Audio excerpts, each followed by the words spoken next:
राज नाम के व्यक्ति ने रिया से शादी की। दोनों की शादी अरेंज मैरिज होने के कारण वे दोनों एक दूसरे को पहले से नहीं जानते थे। शादी के बाद दोनों का एक दूसरे को जानने का काम चालू हुआ। कुछ ही दिनों में दोनों एक दूसरे को अच्छी तरह से जल्दी पहचानने लगे थे।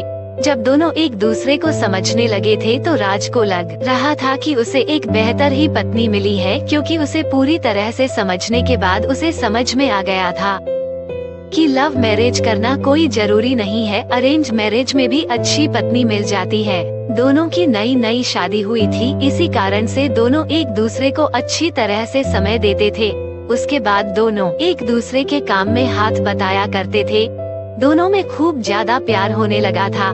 अब उसकी पत्नी भी राज को समझ गई थी और उसे किसी भी प्रकार का कोई काम या किसी प्रकार के कोई सामान की जरूरत पड़ने से पहले ही उसकी पत्नी उसके सामने हाजिर करती थी। एक दिन राज ने अपने दोस्त विनय को अपने घर दावत पर बुलाया था।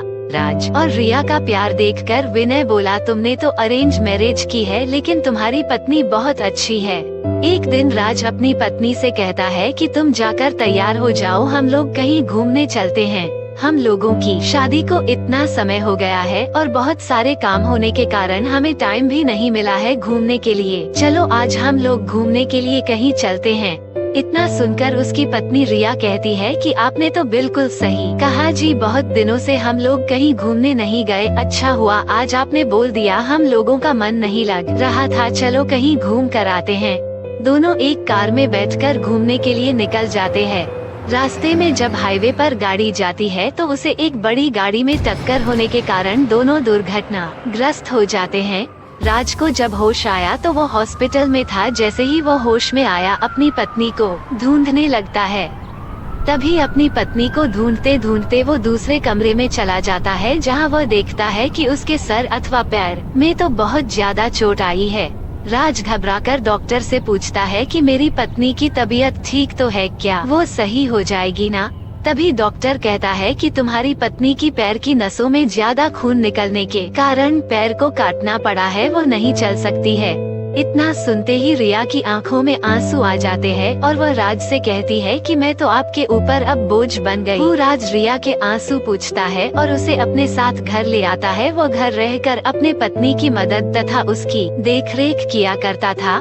इसी तरह एक दिन फिर विनय उसके घर आता है और कहता है कि तुम तो आप घर के काम करने लगे हो, तुम बहुत अच्छे बिजनेसमैन हो, तुम अपनी जिंदगी क्यों बर्बाद कर रहे हो एक लड़की के कारण? तुम अपनी दूसरी शादी कर लो, चाहे तो इसे भी अपने पास ही रखो, लेकिन तुम कंपनी में चलो काम करो। इसके बाद राज कहता है कि मेरी पत्नी से बढ़कर मेरी जिंदगी में कुछ भी नहीं है। मैं उसकी देखभाल हमेशा करूँगा और करता ही रहूँगा, क्योंकि वो हमेशा ही मुझसे प्रेम करती थी और हमेशा ही हम लोग पति पत्नी आपस में प्रेम करते रहेंगे। फिर वो अपने दोस्त को कहता है कि तुम एक बार आए और मुझसे कहा कि तुम्हारी पत्नी बहुत अच्छी है, तुम बहुत खुशकिस्मत हो, तुम्हें ऐसी पत्नी मिली है।